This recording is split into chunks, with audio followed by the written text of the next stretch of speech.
Selamat malam jemaat sekalian, juga yang di rumah.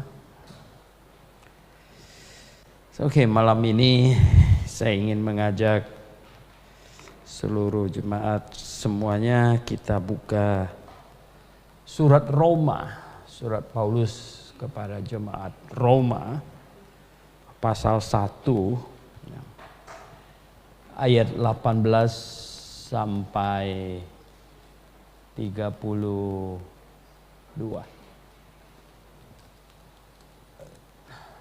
Roma pasal 1 ayat 18 sampai 32.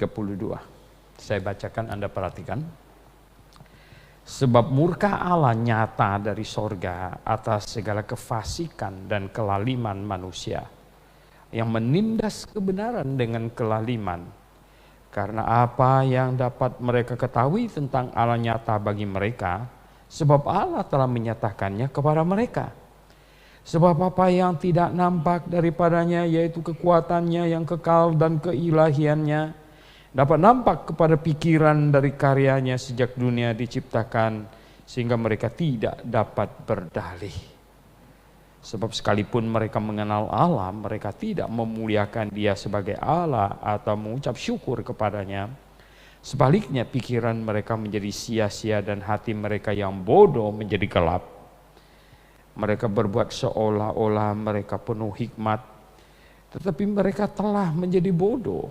Mereka menggantikan kemuliaan Allah yang tidak fana dengan gambaran yang mirip dengan manusia yang fana, burung-burung, binatang-binatang yang berkaki 4, atau binatang-binatang yang menjalar. Karena itu Allah menyerahkan mereka kepada keinginan hati mereka akan kecemaran, sehingga mereka saling mencemarkan tubuh mereka. Sebab mereka menggantikan kebenaran Allah dengan dusta, dan memuja dan menyembah makhluk dengan melupakan penciptanya yang harus dipuja selama-lamanya. Amin. Karena itu Allah menyerahkan mereka kepada hawa nafsu yang memalukan, sebab istri-istri mereka menggantikan persetubuhan yang wajar dengan yang tak wajar. Demikian juga suami-suami meninggalkan persetubuhan yang wajar dengan istri mereka, dan menyala-nyala dalam birahi mereka seorang terhadap yang lain, sehingga mereka melakukan kemesuman laki-laki dengan laki-laki.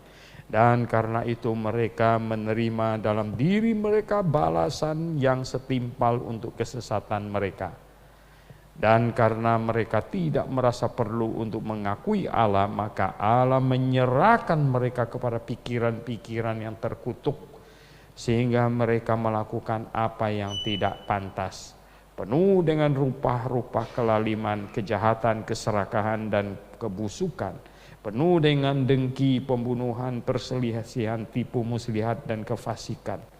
Mereka adalah pengumpat, pemfitnah, pembenci Allah, kurang ajar, congkak, sombong, pandai dalam kejahatan, tidak taat kepada orang tua, tidak berakal, tidak setia, tidak penyayang, tidak mengenal belas kasihan. Sebab walaupun mereka mengetahui tuntutan-tuntutan hukum Allah, yaitu bahwa setiap orang yang melakukan, kena tiup AC lagi, lari dia.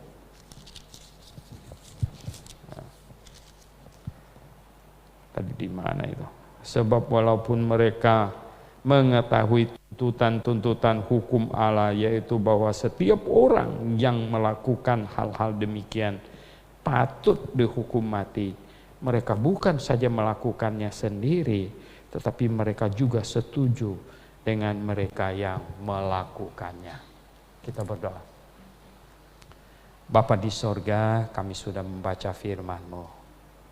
Tuhan, tolonglah kami untuk memahaminya, dan bukalah mata kami untuk melihat betapa ada banyak kekacauan di luar, di antara orang-orang fasik yang tidak mengenal Engkau.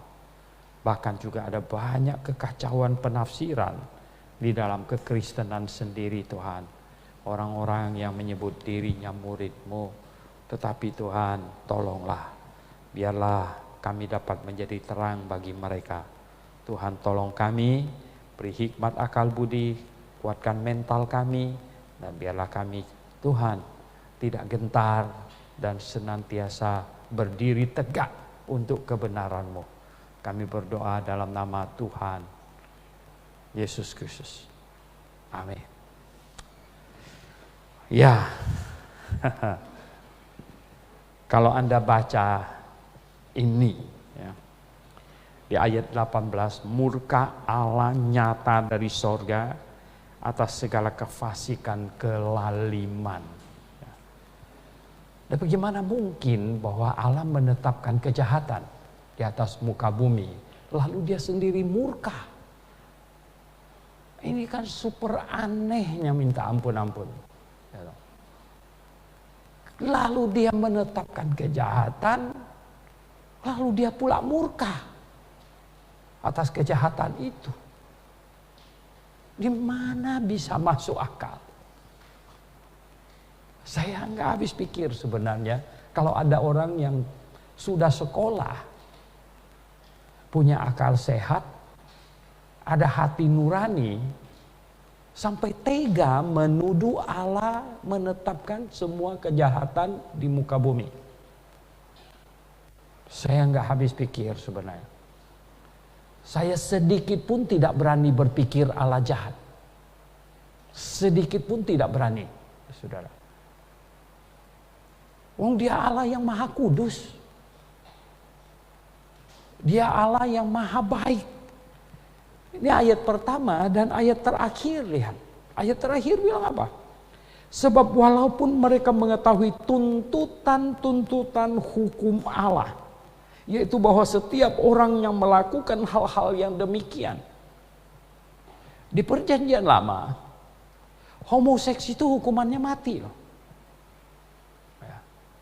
Bersetubuh dengan binatang itu hukumannya mati.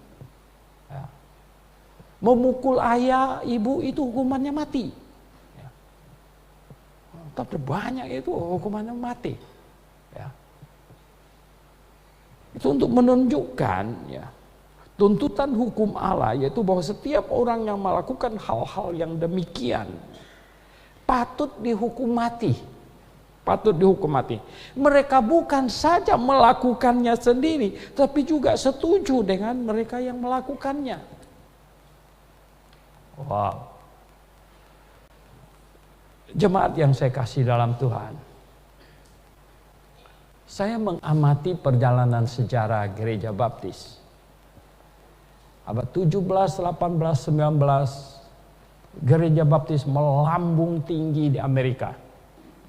Mereka berani berkhotbah menentang kesesatan, menentang kekacauan, menentang kemesuman, menentang segala hal yang pada waktu itu tidak populer. Tapi mereka berani maju dan menentang semua itu. Dan siap masuk penjara. Siap masuk penjara. Ya. Nah sekarang di Kanada ada undang-undang kalau kamu mengecam homoseks, kamu masuk penjara. Lalu pengkhotbah diem. Karena takut masuk penjara. Gitu. Di Amerika 1 persatu negara bagian. Karena Amerika federal. Gitu. Jadi kalau di Virginia diizinkan, belum tentu di California izinkan. Kalau di California izinkan, belum tentu di Florida mengizinkan. Karena tiap-tiap negara bagian ada hukumnya. Gitu. 1 persatu negara bagian menyetujui pernikahan sesama jenis. Tapi kita tidak mendengar ada hamba Tuhan, ada pengkhotbah baptis yang berseru dengan nyaring, yang berseru dengan keras menentang semua itu dan siap masuk penjara gitu.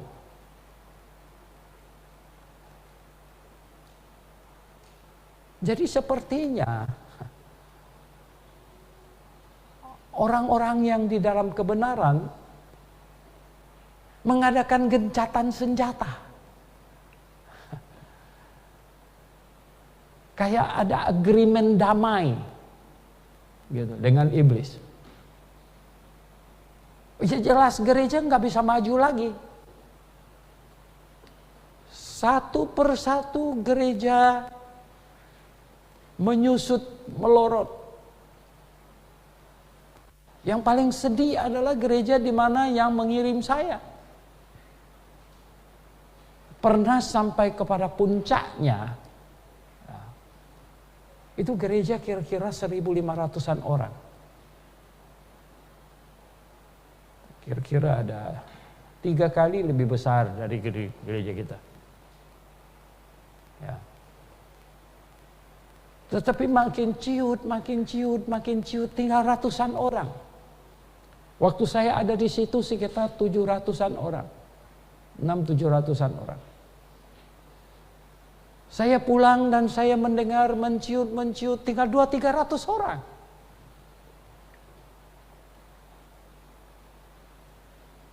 Dan tidak mampu lagi untuk membayar dosen.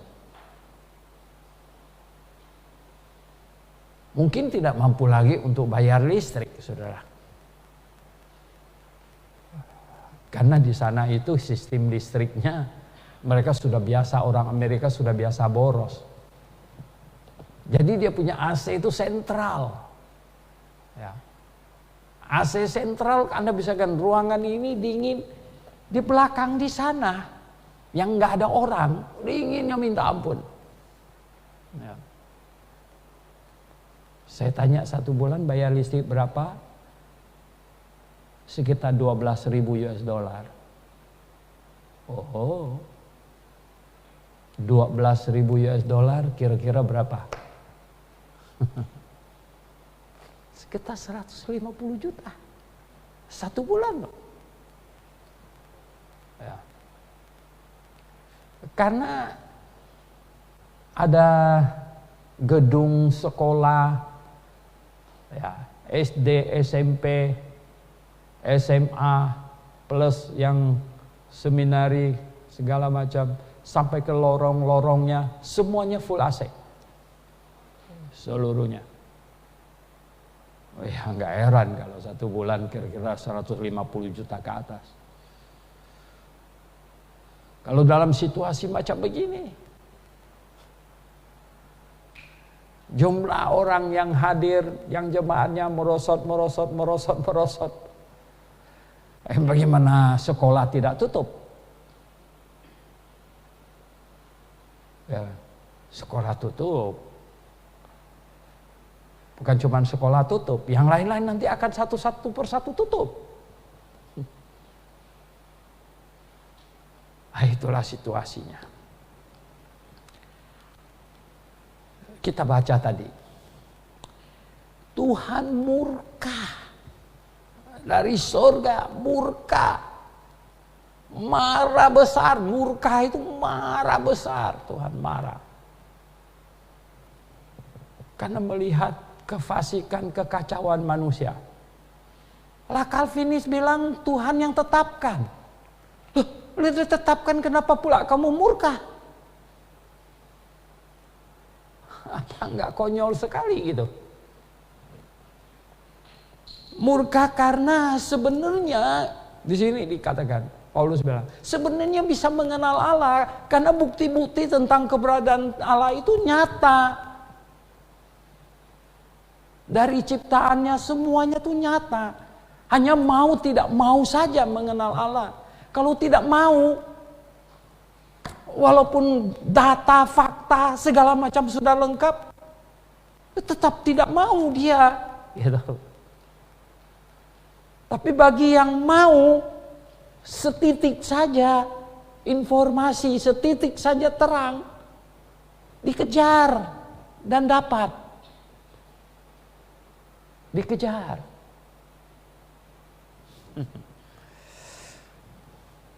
Tadi datang ngobrol dengan saya Pak Santo sama bawa abangnya Pak Daniel ngobrol. Dia ceritakan bagaimana dia sampai tertarik dengan kita di sini. Itu pendetanya yang bawa. Pendetanya yang pernah ikut seminar 1 kali kasih tahu, ini bagus gini. Dia datang dengan, iya bener. Mungkin pendetanya nyesel gitu, bahwa kasih tahu dia sini bagus gitu. Tapi pendetanya malah nggak datang. Tadinya sempat dibicarakan, dia kasih tahu tadi. Tadinya sempat kita bicarakan bagaimana cara mengubah gereja kita ini, di merger dengan Grafe, bagaimana caranya segala macam. Memang sih pendetanya pernah ketemu saya dan tanya bagaimana ini di. Saya bilang bukan begitu caranya. Mereka ada kurang lebih 100 orang. Waktu itu saya bilang, coba bikin seminar, saya akan pergi ke sana. Seminar terus. Dan kita lihat dari 100 orang itu berapa yang cinta kebenaran. Apakah sisa 50, apakah sisa 25? Ya, kelihatannya tidak mungkin utuh 100. Tapi kita lihat, saya bilang. Tapi kelihatannya dia tidak mau. Kalau orang tidak mau kebenaran, biar lampu sorot yang paling besar pun, dia tetap tidak bisa melihat kebenaran. Tapi kalau orang yang cinta kebenaran, setitik terang kunang-kunang saja cukup. Akan mengenyar. Saudara yang saya kasih dalam Tuhan Yesus, Paulus bilang sebenarnya ini jelas bisa kok. Jelas ada, jelas bisa ketemu kebenaran, bisa mengenal Allah.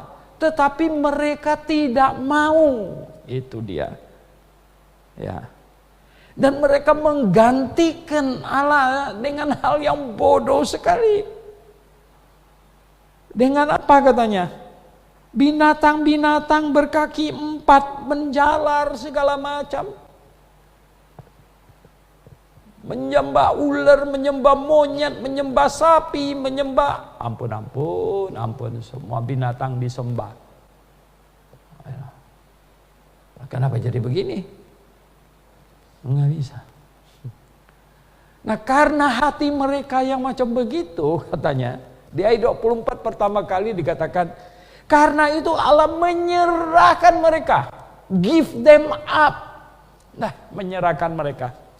Aduh, kadang-kadang kalau kita urus sesuatu terlalu bandel, ya toh, anak terlalu bandel, misalnya ditaruh di sini supaya bisa jadi anak baik, supaya bisa punya masa depan, supaya bisa jadi orang satu hari.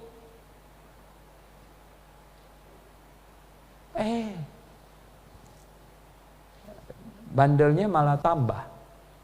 Akhirnya orang apa? Menyerah. Give up. Menyerah. Ya kalau sudah menyerah bagaimana? Udah biarin dah.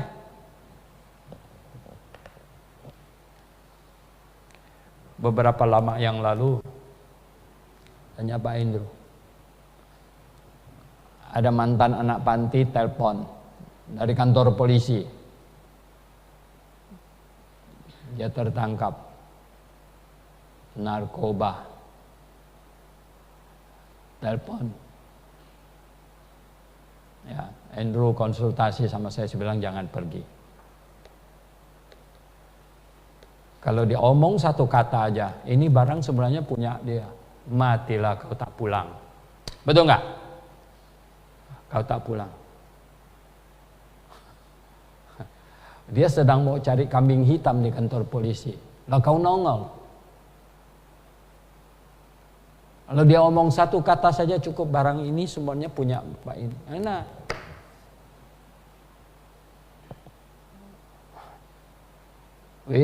Kalau jumlahnya besar itu bisa hukuman mati loh kalau tidak ke Nusa Kambangan. Ya. Sekarang dia ada di penjara di Tangerang. Dia hubungin saya.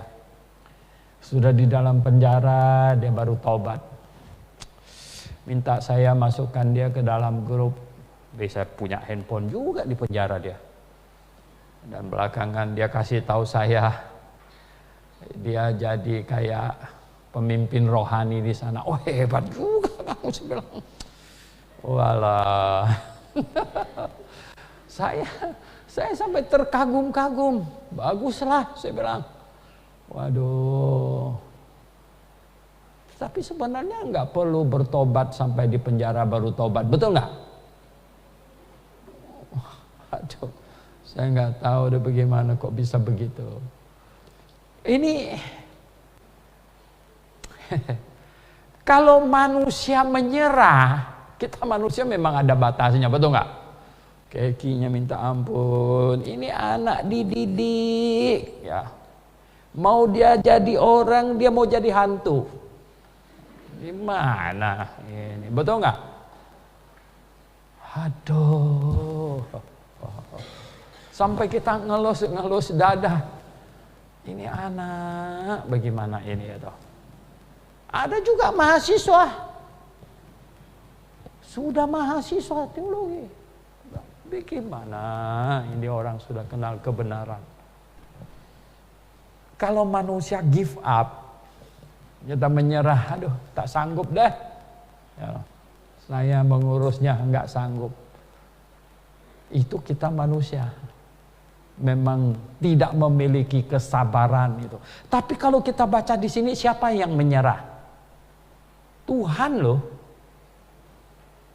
Karena itu Allah menyerahkan mereka kepada keinginan hati mereka akan kecemaran, sehingga mereka saling mencemarkan tubuh mereka. Sebab mereka menggantikan kebenaran Allah dengan dusta dan memuja dan menyembah makhluk dengan melupakan penciptanya yang harus dipuja selama-lamanya. Aduh, maunya mereka begitu. Ya sudahlah gitu. Maunya begitu. Ya loh. Di mana lagi di dunia ada tempat yang sebaik ini? Di sini, betul nggak? Anak panti yang dibesarkan di sini, saya kasih tahu, di mana lagi di dunia ada tempat sebaik ini? Sampai bosan lu makan donat, ya nggak?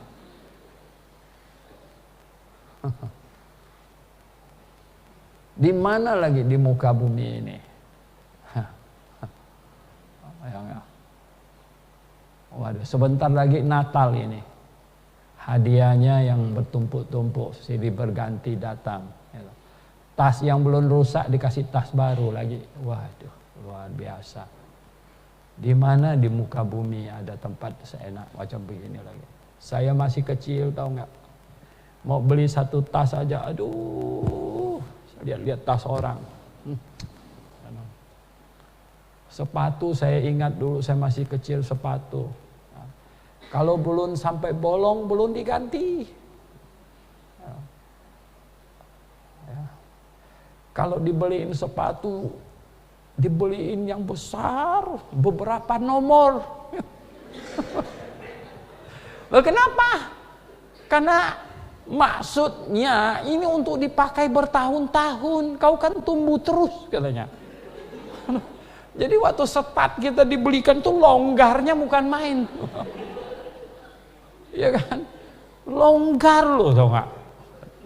Ya nggak apa-apa lah, tahun depan bisa pas katanya. Ya ampun. Jadi beli sepatu tahun sekarang untuk pasnya tuh 1-2 tahun ke depan punya gitu.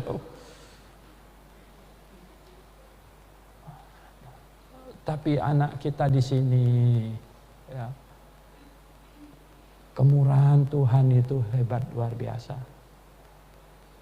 Maka itu saya mau ngajar kepada anak panti dan mahasiswa. Di mana Anda kuliah yang tidak pakai bayar, tinggal nyanyi, beri syukur, betul nggak? Nah, si Christian baru itu dia bilang, saya kalau bisa ngomong sama mahasiswa, dulu saya itu juga merasa, pertamanya disuruh bobok-bobok dinding itu kok, aduh capek sekali. Tapi sekarang setelah direview balik ke belakang, lah itu dalam 1 tahun kerja cuma berapa hari, makannya lebih banyak daripada kerjanya. Sudah jelas. Tapi kalau tidak bisa bersyukur, ya, Tuhan akan marah. Tuhan marah. Kalau Tuhan sudah give up, Tuhan sudah menyerahkan, habislah kita. Artinya kemurahan Tuhan sudah sampai batasnya.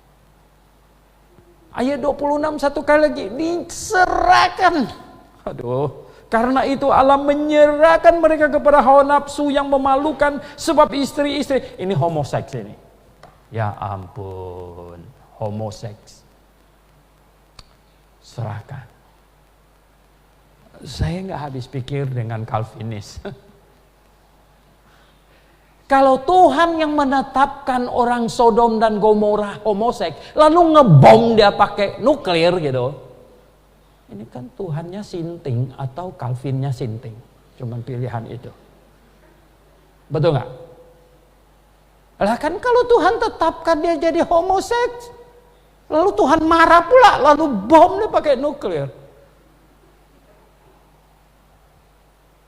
Pilihannya cuman kalau bukan Tuhan yang sinting, Calvinnya sinting.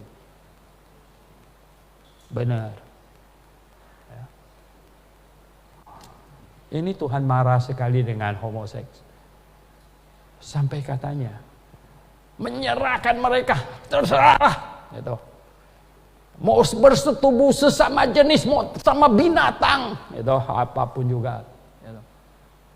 Iya. Sampai Tuhan kalau sudah marah macam begitu, ini enggak ada ampun lagi.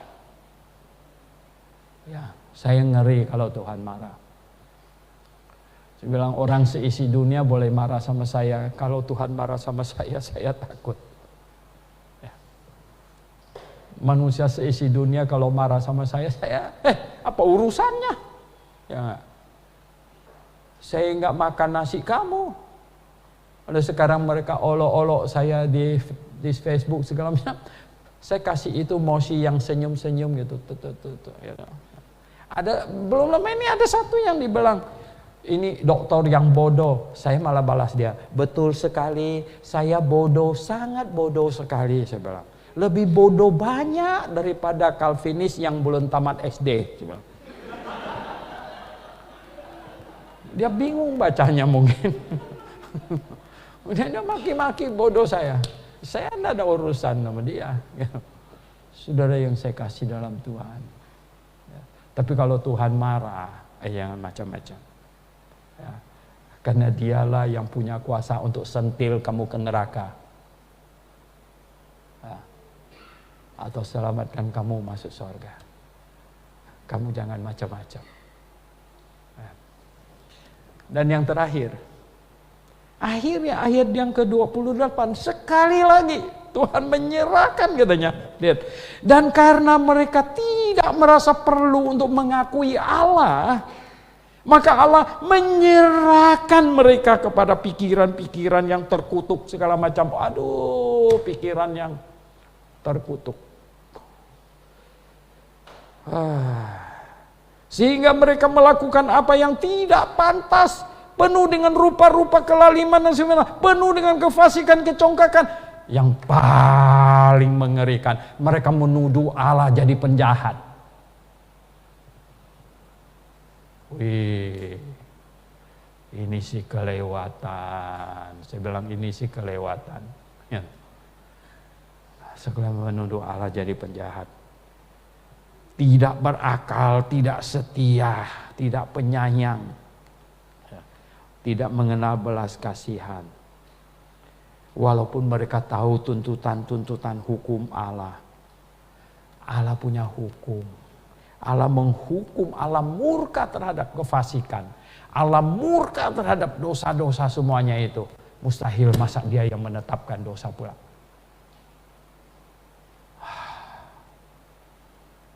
Nonsense. Enggak bisa masuk akal. Maka saya buat satu slide kecil. Jikalau penafsiran Alkitab kamu sampai kepada kesimpulan bahwa semua kejahatan ditetapkan oleh Allah, kamu sudah harus tersentak dan sadar bahwa tidak mungkin bisa benar. Karena bertentangan dengan sifat Allah yang maha kasih, yang maha suci, Allah yang maha baik. Tidak mungkin begitu. Malam ini kita pelajari perikop ini. Jangan di antara kita yang boleh coba-coba membangkitkan amarah Tuhan, murka Tuhan. Ya. Karena tidak ada orang yang sanggup mendamaikannya. Kalau Tuhan sekali marah, ya, Musa bilang, ampunilah mereka, atau nanti hapuskanlah aku dalam buku kehidupanmu. Tuhan bilang, apa? Siapa yang bersalah? Namanya yang kuhapuskan. Bukan main-main begitu. Dan Tuhan suruh Musa, baris. Siapa di pihak Tuhan seberang ke sebelah sini?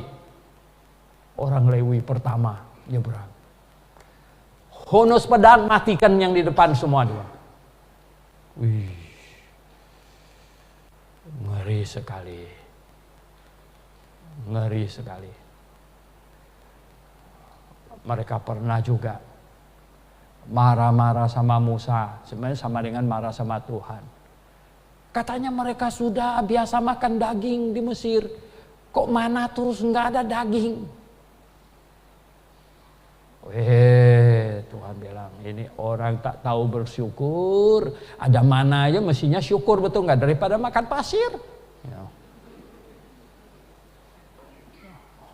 Tuhan kirim burung puyuh berjatuhan. Dan mereka makan katanya. Mati berapa banyak? Cek di Alkitab.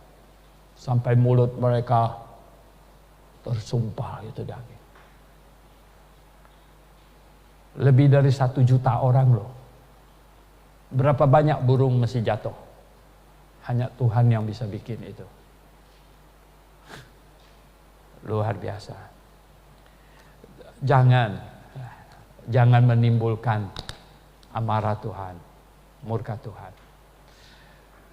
Dengan cara apa? Bersyukur. Bersyukur.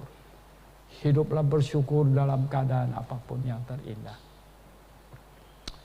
Ada kesulitan, pasti sebagai manusia. Ada pergumulan, pasti. Ada kekurangan, pasti.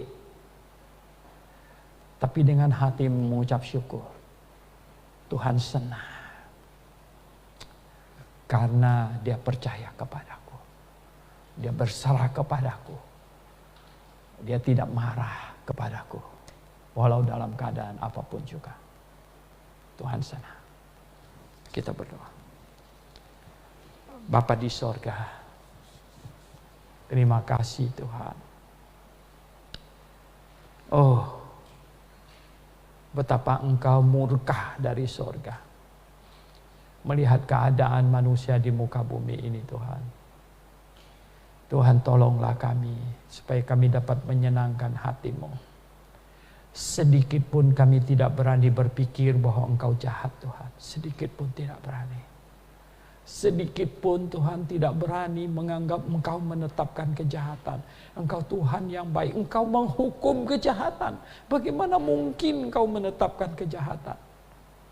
Tolong kami Tuhan. Tuhan pimpinlah kami. Supaya kami makin hari makin memancarkan kebenaran-Mu.